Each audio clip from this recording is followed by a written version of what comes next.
Jagananna police గుండాలు మిమ్మల్ని arrest చేయడానికి మీ ఇంటికి వస్తే మీరేం చేయాలి? ఒక పోలీస్ అధికారికి కనీసం మిమ్మల్ని ముట్టుకునే హక్కు కూడా లేదు. మరి ఇళ్ల మీద పడి జనాల్ని పోలీసులు ఎట్లా ఇడుచుకుపోగలుగుతున్నారు? తీసుకుపోయి ఏ అధికారంతో చిత్తగొడుతున్నారు? చివరికి ఎంపీలను కూడా ఎట్లా కొట్టగలుగుతున్నారు? పోలీసుల ఈ బరితెగింపుకి కారణం మీకు, నాకు, మన హక్కుల మీద, చట్టాల మీద అవగాహన లేకపోవడం. అయితే పోలీసులు కేవలం కాగ్నిజబుల్ అఫెన్సెస్లోనే వెంటనే అరెస్ట్ చేసే హక్కు ఉంటుంది. ఉదాహరణకు 2 ప్రత్యర్థి వర్గాల మధ్య ఘర్షణ జరుగుతుంటే, ఎవరన్నా హింస, దోపిడీలకు పాల్పడుతుంటే పోలీసులు వెంటనే అరెస్ట్ చేయవచ్చు. కానీ ఈరోజు పోలీసులు సోషల్ మీడియా పోస్టులు రాసినా, ప్రెస్ మీట్లో ప్రభుత్వానికి వ్యతిరేకంగా మాట్లాడినా అరెస్ట్ చేస్తున్నారు. ఇటువంటి అరెస్టుల పర్వం మీద ఈ సంవత్సరం ఫిబ్రవరిలో సుప్రీంకోర్టు దేశంలోని అన్ని న్యాయస్థానాలకు స్పష్టమైన మార్గదర్శకాలు ఇచ్చింది.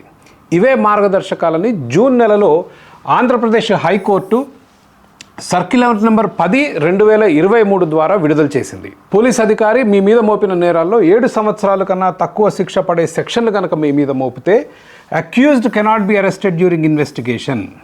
ఇది హైకోర్టు చాలా స్పష్టంగా పోలీస్ అధికారులకి, దిగువ కోర్టులకి ఇచ్చిన మార్గదర్శకాలు. ఏం చేయాలి మరి పోలీసులు? 7 సంవత్సరాల కన్నా తక్కువ శిక్ష పడే నేరం మీ మీద కనుక మోపబడితే సమన్స్ అంటే 41A నోటీస్ ఇచ్చి మిమ్మల్ని వదిలేయాలి.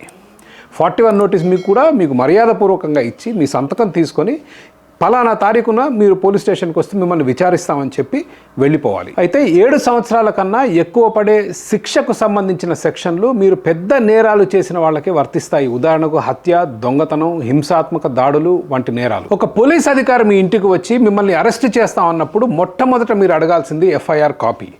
ఎఫ్ఐఆర్ కాపీ మీ హక్కు. పోలీస్ అధికారిని అడిగినప్పుడు ఇవ్వాలి.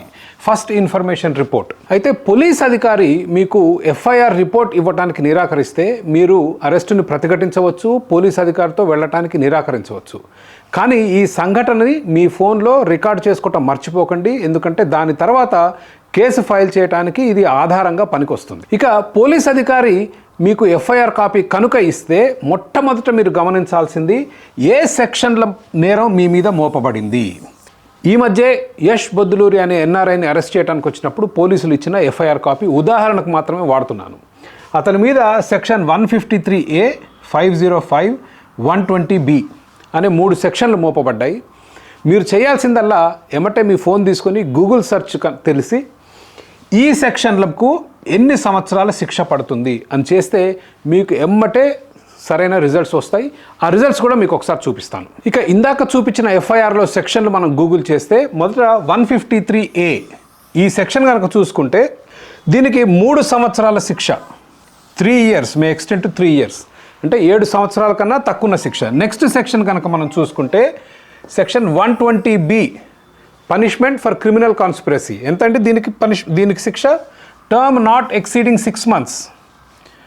మూడవది సెక్షన్ 505 దీని శిక్ష కనుక చూసుకుంటే మే ఎక్స్టెండ్ టు 3 years, 3 సంవత్సరాలు మ్యాక్సిమం శిక్ష పడే సెక్షన్లు. అంటే యష్ బొద్దులూరు మీద పెట్టిన ఎఫ్ఐఆర్లో అతని మీద విధించిన ఈ సెక్షన్లు, నేర ఆరోపణలు ఏవైతే ఉన్నాయో, నేర ఆరోపణలు ఇవేవి కూడా 7 సంవత్సరాల కంటే ఎక్కువ లేవు. మరి యష్ బొద్దులూరుని శంషాబాద్ ఎయిర్పోర్ట్లో అరెస్ట్ చేసి గుంటూరు వరకు ఎందుకు తీసుకుపోయారు? ఎందుకంటే అది చట్టవిరుద్ధమైన అరెస్టు. ఆ రోజు అవగాహన ఉంటే ఆ వ్యక్తి ప్రతిఘటించాల్సిన విషయం, తర్వాత పోలీసుల మీద కేసు వేయాల్సింది. నా అనుమానం అతను పోలీసుల మీద ఇల్లీగల్ అరెస్ట్ నన్ను చేశారు అన్న కేసు వేసినట్టు నాకు మాత్రం తెలియదు. కేవలం పాస్పోర్టు, ఫోన్లు పోలీసులు చట్ట వ్యతిరేకంగా మళ్ళీ అవి కూడా బలవంతంగా లాక్కున్నారు కాబట్టి కోర్టు ద్వారా అవి తెచ్చుకున్నాడు. కోర్టు పోలీసుల్ని అక్షింతలు వేసినప్పటికీ ఇల్లీగల్ అరెస్ట్ మీద మాత్రం వాళ్ళని ప్రాసిక్యూట్ చేయడం కానీ, వాళ్ళ మీద కేసు నమోదు చేయడం కానీ జరగలేదు. అంతేకాదు మిమ్మల్ని అరెస్ట్ చేసినప్పుడు కూడా ఏ సెక్షన్ కింద అరెస్ట్ చేస్తున్నారో పోలీస్ అధికారి మీకు చెప్పాలి.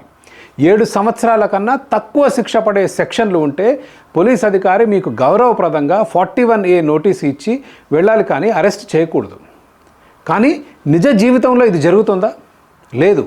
కారణం ఇందులో పోలీసుల తప్పు కొంత ఉంటే ప్రజల తప్పు కూడా ఉంది. మన హక్కులు ఆకాశం నుంచి ఊడిపడవు. మన హక్కుల కొరకు పోరాడాలి. పోలీసు వాడు పాలకుల తొత్తు, వాళ్ళ చేతిలో కీలుబొమ్మ.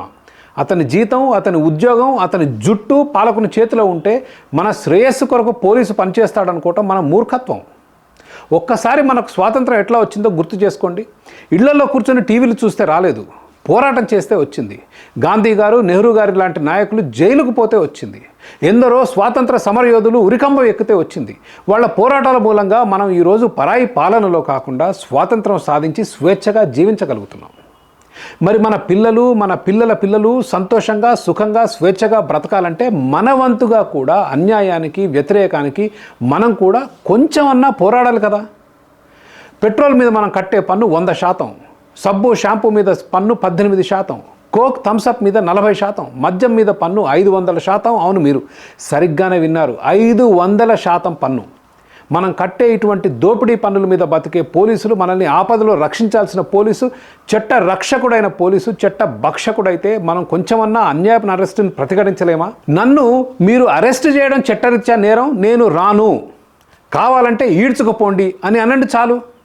పోలీసుల జులుంని వీడియోలు రికార్డ్ చేయండి, ఆ ఆధారంతో అదే పోలీస్ స్టేషన్లో కంప్లైంట్ ఇవ్వండి, ఆ తర్వాత కోర్టులో కేసు వేయండి. ఆ పోలీస్ అధికారి సస్పెండ్ కావటం గ్యారంటీ. ఈరోజు మనం చూస్తున్న ఎన్నో అరెస్టులు చట్ట వ్యతిరేకంగా జరిగేవి. టీడీపీ నాయకుడు కళా వెంకట్రావుని జనవరి 2021లో పోలీసులు రాత్రి సమయంలో శ్రీకాకుళంలో తన ఇంటి నుంచి అరెస్ట్ చేసి తీసుకెళ్లారు. తరువాత రోజు 41A నోటీస్ ఇచ్చి పంపించారు. ప్రభుత్వ సలహాదారుడు సజ్జల రామకృష్ణారెడ్డి గారు అసలు ఆయన్ని అరెస్టే చేయలేదు అని మీడియా ముందు చెప్పారు. మరి కళా వెంకట్రావుని రాత్రి ఈడ్చుకుపోయిన పోలీసుల మీద చర్యలు తీసుకోరా? కళా వెంకట్రావు గారు అసలు పోలీసుల మీద కేసు పెట్టి ఉండాలని నా అనుమానం. మొన్న ఈ మధ్య అరెస్ట్ కాబడ్డ టీడీపీ నాయకుడు బండారు సత్యనారాయణమూర్తి కూడా ఇదే కోవలోకి వస్తారు.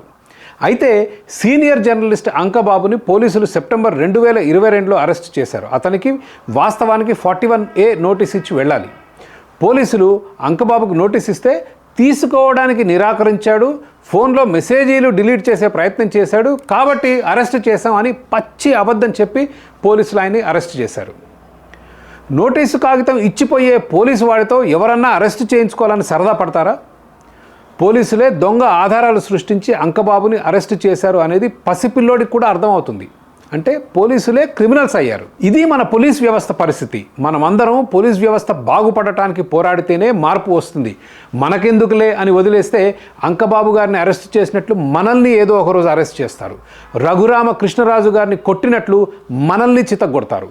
అవకాశం దొరికితే ఎన్కౌంటర్ కూడా చేస్తారు. కాబట్టి మనం మన హక్కులు తెలుసుకుని, చట్టాల మీద అవగాహన పెంచుకొని శాంతియుతంగా పోలీస్ వ్యవస్థలో ప్రక్షాళన కోసం పోరాడదాం.